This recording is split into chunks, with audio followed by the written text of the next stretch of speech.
사도 바울이 고린도전서의 서문을 마치고 난 후에 가장 먼저 다루었던 고린도 교회의 문제는 바로 분쟁의 문제였습니다. 어떤 문제인가 살펴보니까 네 가지 파가 서로 나뉘어서 다투고 있었는데 나는 바울파다. 고린도 교회를 세운 사람은 누군가? 바로 바울이다. 바울이 1년 반 동안 우리 지역에 와서 복음을 전했고 교회를 세운 설립자이기 때문에 나는 바울파다. 혹은 아볼로파다. 바울보다 설교를 더 잘하는 사람이 누군가? 아볼로다. 나는 아볼로를 추종하고 따른다. 무슨 말이냐? 베드로파다. 베드로야말로 예수님의 수제자가 아니냐 이러면서 각각이 자기 추종자를 따르면서 파가 나뉘어져 있었습니다. 이것을 단순하게 볼 수가 없었던 것은 분쟁이라는 단어가 찢어짐을 의미했기 때문입니다. 옷이 찢어져서 더 이상 입을 수 없는 것처럼, 그물이 찢어져서 더 이상 사용할 수가 없는 것처럼 교회 안에 각각 그룹마다 세력을 만들고 영향력을 행사하고 교회가 한 몸인데 이리저리 찢겨져서 한 몸을 더 이상 이제 이룰 수가 없는, 한 몸됨을 유지할 수가 없는 그런 상태까지 이르게 된 것입니다. 그래서 사도 바울은 이 찢어져 있던 고린도 교회를 향해서 우리가 한 마음과 한 뜻으로 합해야 된다라는 말을 전합니다. 그리고 17절 말씀에 나 바울이 사도로 부름을 받은 것은 어떤 세례를 주기 위함이거나 혹은 추종자를 만들기 위해서가 아니라 오직 복음을 전하기 위해서다라는 말을 하는데요. 제가 17절 말씀 읽어드리겠습니다. 그리스도께서 나를 보내심은 세례를 베풀려 하심이 아니요 오직 복음을 전하게 하려 하심이로되 말의 지혜로 하지 아니함은 그리스도의 십자가가 헛되지 않게 하려 함이라. 이것을 대화처럼 말하면 이런 것입니다. 내가 왜 사도로 부름받고 사역하는지 아십니까? 내가 사도로 부름받은 이유는 세례를 주기 위함도 아니고 내가 어떤 나를 추종하는 사람을 만들기 위해서도 아니고 오직 복음을 위해서, 복음을 전하기 위해서 부름을 받은 것입니다.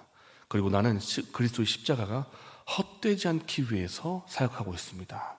이렇게 자신의 부름에 대해서 십자가를 강조를 하고 있는데 이 십자가가 오늘 본문에도 이어지고 있습니다. 그러니까 우리가 이 고린도전서의 내용을 한번 천천히 읽어볼 필요가, 이제 내용의 흐름을 좀 파악할 필요가 있는데 지금 현재 사도 바울이 오늘 본문에도 그렇고 십자가를 언급하고 있습니다. 그런데 이 십자가를 언급하는 배경이 무엇인가 하면 분쟁의 문제를 앞두고 말하고 있는 것입니다. 분쟁의 문제. 아까 조금 전에 있었던 것처럼 각각의 파가 나누어서 분쟁하고 있는 이 분위기 속에서 십자가를 왜 언급하고 있는가를 염두에 두고 오늘 본문을 볼 필요가 있다는 것입니다. 그렇다면 오늘 이 시간을 통해서 십자가가 무슨 특징이 있는지를 우리가 한번 살펴보기 원하고 이 십자가가 우리에게 어떤 의미를 주는지를 한번 오늘 본문을 통해서 보기를 원합니다. 첫 번째로 살펴볼 특징은 그리스도의 십자가는 사람의 지혜로서는 도저히 알 수가 없는 것이라는 것입니다. 사람의 지혜로는 도저히 알 수 없는 아주 별개의 지혜라는 것을 우리가 첫 번째로 볼 필요가 있습니다. 함께 18절의 말씀을 읽겠습니다.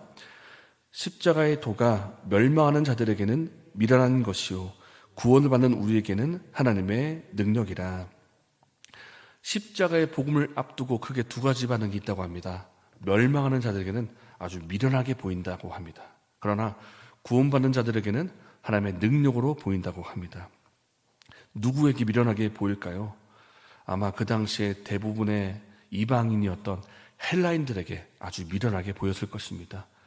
그 당시 헬라인들이 그 삶의 방향성, 혹은 내가 사는 이유라고 했을 때 그 방향성은 바로 지혜였습니다. 지혜.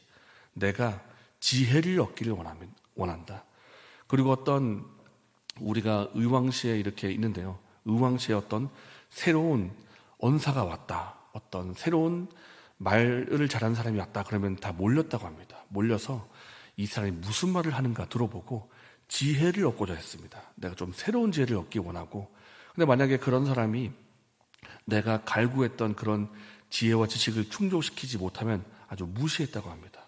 그러니까 그 당시에 헬라인들이 추구했던 방향성이 무엇인가? 내가 지혜를 얻기 원합니다. 내가 지혜로운 사람이 되고자 한다. 그런 지혜를 얻고자 했는데, 그래서 무엇인가를 이성적으로 이해하기 원했고 지혜를 얻고자 했는데, 그런 헬라인의 입장에서 십자가의 도를 들어봤더니 아주 이해할 수가 없고 미련하게 보이더라는 것입니다. 어디부터 이해가 안 되는가? 왜 예수님께서 육체의 몸을 입고 이 땅에 오시는가? 헬라인의 입장에서 육체라는 것은 아주 천박한 것이거든요. 영혼은 아주 숭고한 것이고 육체는 아주 천박한 것인데, 어떻게 신이라고 하는 존재가 천박한 인간의 몸을 입고 오냐? 이것부터가 이해가 안 되고, 또 한 가지가 어떻게 그렇게 무력하게 십자가에 못 박혀 죽을 수가 있는가? 신이 어떻게 이렇게 힘없이 죽는가? 이것도 이해가 안 되고, 그러니까 십자가의 도가 하나하나 이해가 안 되는 것입니다. 인간의 지혜로는. 왜?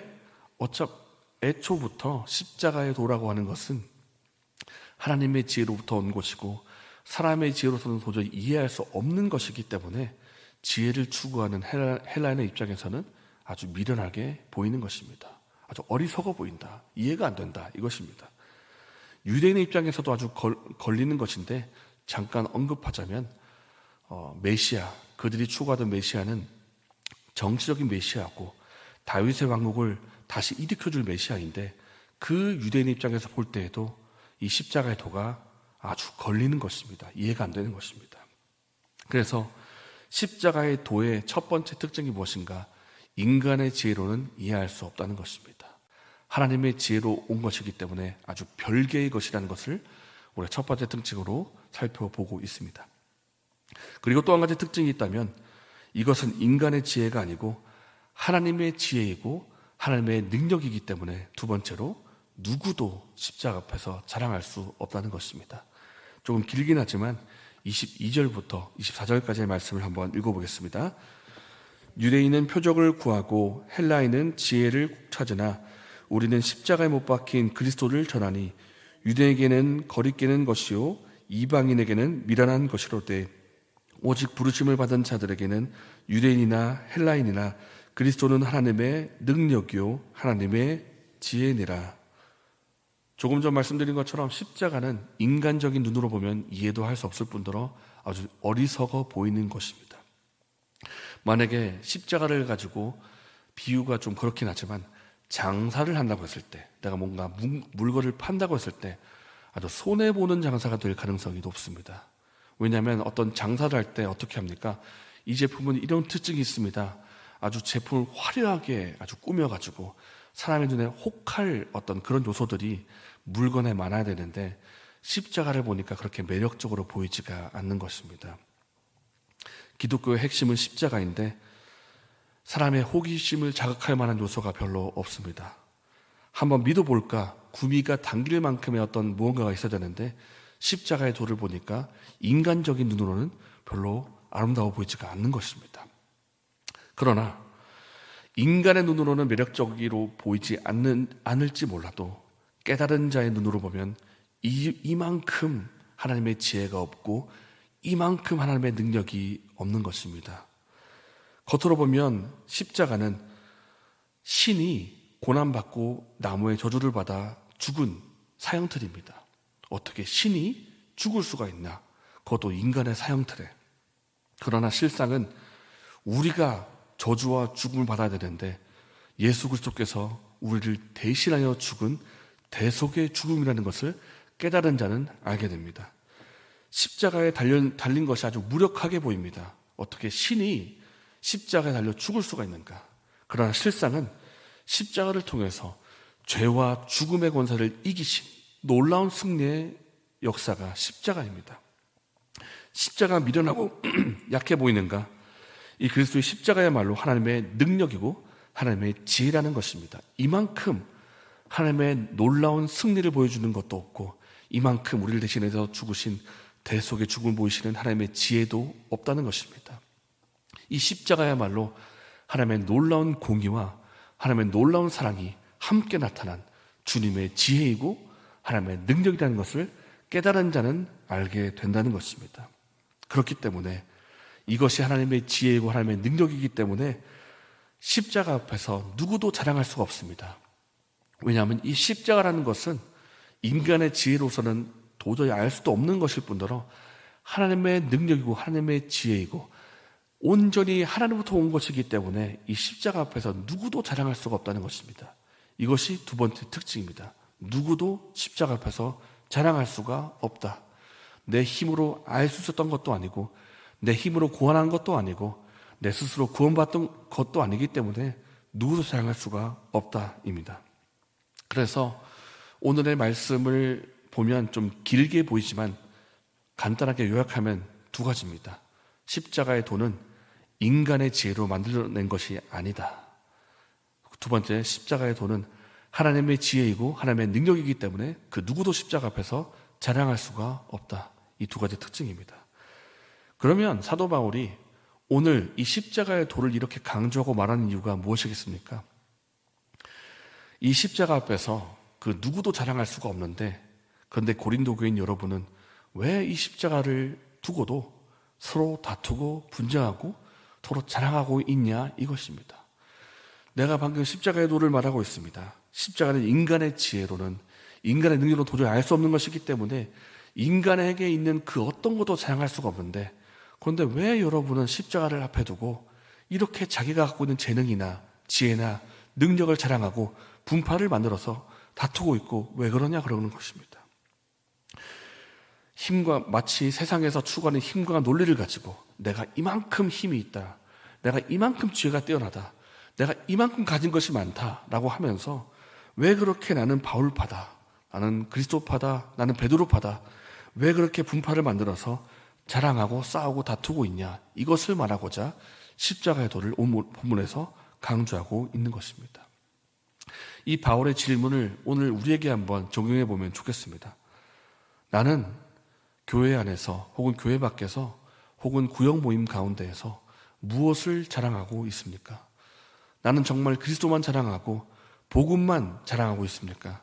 아니면 혹 내가 가진 돈이나 내가 가진 능력이나 내가 가진 지식이나 그 어떤 다른 것들을 자랑하고 있지는 않습니까? 나는 구역식들과 나눔을 할 때 무엇을 말합니까? 예수님의 말씀, 예수님의 은혜, 예수님의 지혜, 이것을 말하고 있습니까? 아니면 내가 가지고 있는 것들을 은근히 자랑하거나 혹은 은근히 시기하거나 질투하고 있지는 않습니까? 왜 우리가 서로 시기하고 질투하고 다툴까요? 그 속에 그리스도를 자랑하는 마음이 없고 다른 것을 자랑하고 싶은 마음이 안에 있기 때문인 아닌지 우리가 한번 돌아보면 좋겠습니다. 사도 바울이 말합니다. 우리에게는 자랑할 것이 아무것도 없습니다. 우리는 예수님 외에 자랑할 것이 아무것도 없습니다. 애초에 우리가 구원을 받은 것도 우리 힘으로 한 것도 아니고, 우리가 예수님을 믿고 있는 것도 우리 힘으로 한 것이 없고, 우리 힘으로 하고 있는 것이 아무것도 없기 때문에 자랑할 것이 없다는 것입니다.